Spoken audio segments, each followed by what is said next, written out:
focus on it. So I need you to figure it out. Fast. Once you...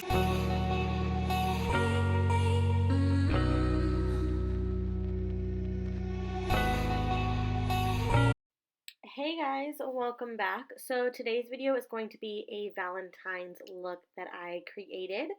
To start off, I am going to just prime or put some of this Henriksen Banana Eye Brightening Cream underneath my eyelids to cover up those bags. And then we're going to start with the eyes by priming with the Louise Eye Shadow Primer. I think this is in Rumor 02, I want to say. But literally this product, a little goes a long way, and I keep forgetting every time I use it. So I just tend to put a lot more on. I'm going to jump into the BH Cosmetics palette here, pick up this light shade just to kind of put down the primer. This is the one that Daisy Marquez did a collab with them with. So I just lightly go over the P. Louise primer base just to kind of set everything, just so that we ensure we have no creases or anything like that happening here. And then just continuing to go back and forth, just making sure everything is nice and set. Jumping into the So Jaded palette by Colourpop and Kathleen Lights, I'm going to pick up the Rose Quartz shade and begin to use this as our transition shade. For this look, there is a lot of pinks, a lot of neon pink, light pink, every practical shade of pink that I have. So I really wanted to start off with a transition shade that had a little bit of a pink undertone in it. This Rose Quartz shade really helped blend everything together, because with bold colors you definitely want to have a nice even transition color that can easily blend out all of those shades that you're putting on. So then we're going to jump into the Morphe palette here and pick up this pink light shade and begin to kind of go over all of that where we put our transition color down, just lightly taking it from outer corner to inner corner, kind of building it up, that way we can see a little bit of it, but then also just working with it a little bit at a time, because we're working with such bold colors. A little you want to work with and then slowly build it up. It's easier to build up than it is to put as much product on there and trying to take it away. So definitely just take your time with all of these shades moving forward. Jumping into the James Charles palette, we're going to pick up the pink shade down there in the outer corner, and we're going to go in with a little bit of a tapered Morphe brush at the end and just kind of begin to go into our crease, but not really, just going a little bit above the crease. I start off, literally I just dip my brush in the product once, tap it off, and then start to go over where I want this shadow to be, just nicely blending it. That way there's no harsh lines, there's no patchiness. We have a nice even shadow going from outer corner to inner corner, kind of in our crease, but just a little bit above our crease area. Now I'm just going in with the same color but with a more tapered brush, just to kind of build it up where I need it to be in the same exact spot, but just with this brush I felt I had more control on where I was placing the eyeshadow and making sure I build it up in the right spot, so that way it doesn't go as high as our transition shade, keeping it as low as possible. So just continuing to go back in with the pink shade. As I mentioned before, guys, you really want to slowly build this up. So this does take quite a while, but in the end, it does come out really, really nice. So just going to build that up. And then I also put a little bit in the outer V, but nothing too much there, just lightly dust in that area. Don't want it to be too pink, but just to kind of put the rest of the product on the outer corner as well. And then I'm just going to go back in with the transition brush. No extra product is on it. I just wanted to go over it, all the other colors, to make sure everything is nice and blended. And then we're going to go in back into the Morphe palette here, pick up this deep pink shade. And I'm using an e.l.f. brush here. This is kind of like a pencil brush.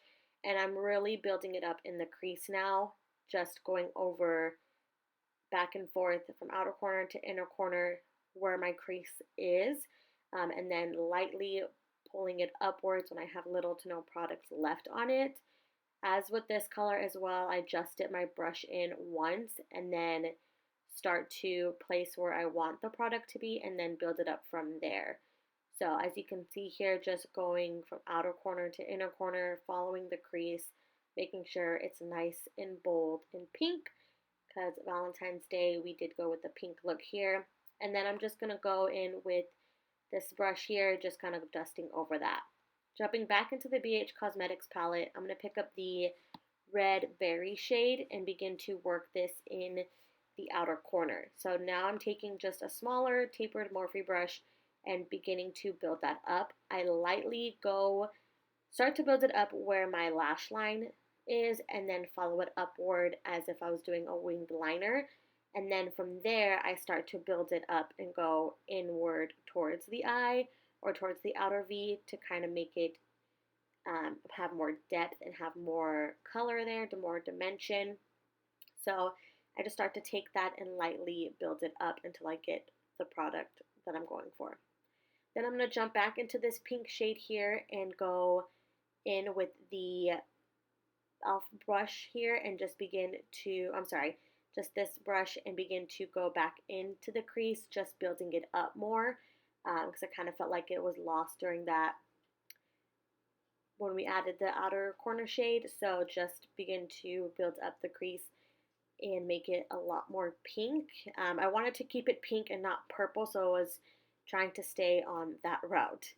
And then I'm going to jump back into the light pink shade here in the Morphe palette and begin to make sure there isn't any harsh lines. Just go over our transition shade, all of our colors, making sure everything is nice and blended together because we did put quite a few shades on the lid today. Then for the lid, I'm going in with the Colourpop Loose Pigment Powder, and I'm going to begin to take this and apply it on the lid. You guys already know how I feel about these colors. So freaking gorgeous and delicious.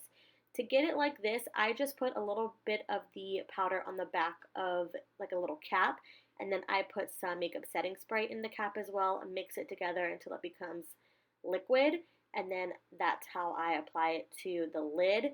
I have yet to use the product dry with like a little bit of glitter glue, but I'm pretty sure it would be the same amazingness that it is when you mix it with setting spray. So I just take a little bit of this and begin to place it on my eyelid, and then I take a little bit more and kind of blend it towards the outer corner. We're going to blend that out here now. So just going back into the BH Cosmetics palette, and we're just going to lightly tap over where the outer shade meets the loose pigment. So just kind of tapping over that to make sure it's nice and blended. We don't have any harsh lines out there, and everything just blends effortlessly. So I'm just lightly tapping over it and then just kind of going back into the crease with it, but there really isn't that much product on it. And then begin to just lightly pack over again with the loose powder just to make sure everything is nice and bold.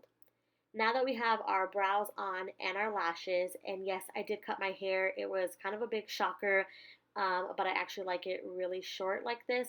So yes.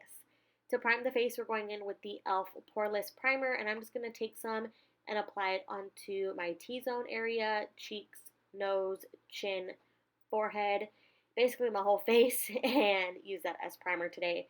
For foundation, we're going in with the Fenty Pro Filter Foundation in the shade 210. Girl, I have run out of this several times, and I just got a new one, so your girl is loving it. I'm going to apply this with a brush first, and then I'll go in with my damp beauty sponge just to kind of even it out a little bit more. But lately, I have been liking applying my foundation with a kabuki-like brush. I just think it's obviously a lot faster, and it doesn't absorb as much product as a beauty blender would if I went straight into it. So I have been really liking this technique here.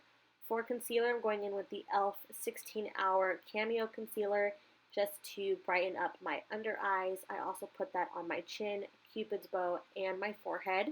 And then also what I've been doing lately is I've been going in with a little bit, not too much, but a little bit of the Flower Beauty Concealer as well. This one matches more towards like my actual skin tone. So I just kind of put that beneath the light concealer to kind of help it blend a little bit more. So same condition here. I'm going to begin to pat that in with this brush, and then we'll go in with our beauty sponge to just blend it all nice and smooth. So just lightly tapping over that underneath the eyes, making sure it's kind of blended as what I would like it to be, and then we'll just blend the rest with a beauty sponge. I really, really loved my makeup this day, especially my foundation. I just looked so stinking good. I don't know if it was the primer, but I've used this primer before. Probably the foundation, because Rihanna don't play. So I just begin to go over everything just with my beauty sponge, lightly tapping it, just picking up any extra product that may just be sitting there and just buffing it in. For powder, I picked up this Morphe Loose Brightening Pink powder at Ulta the other day, and I have been dying to use it. So obviously, this is the first time I'm using it. I'm trying to take off that little seal that comes with it, not trying to mess up my birthday nails, and boom, powder everywhere. Yes, it happens to the best of us. So now I'm just going to take some powder with a brush and begin to pat underneath um, my eyes where I put concealer. And I really do like the brightening pink powder. Lately, I've been using the Airspun powder, and that's nice. It's translucent, perfect, works really well. But the pink just adds a little bit more of a oomph when it comes to brightening it up a little bit. So it really, really, really is super nice. I have not tried any of their other ones, so I'm dying to try their banana and their translucent one. But I highly recommend the brightening pink one. It's so good. It smooths everything out. It doesn't look cakey. It doesn't make me dry. So stinking gorgeous. It was divine. And then for bronzer, I'm going in with the e.l.f. bronzer here. Don't mind my face. Your girl was watching Grey's Anatomy. But we're just going to go in with this here. I'm going to take it on a Morphe brush, kind of spin it around a couple times, and then begin to brighten up, put some color back into the face. So just drag that along the cheek line, and then I also put a little bit on my forehead, kind of like in my hairline, just to bring some color and some dimension back into the face. And for blush today, we're going to be using the Milan Rose Blossom Blush, I believe it's called, just to brighten up the cheek area. Not too much since our eyes are already pink, pink, pink, but just to put some flush into the cheeks here, add a little bit of color. And then I'm going to set my face with the Mario Badescu spray here and then just fan it in a little bit. I just used the mirror that the Daisy collection came with. It's big, it's huge, it works perfectly. Just fan it out a little bit, make sure it's nice and set.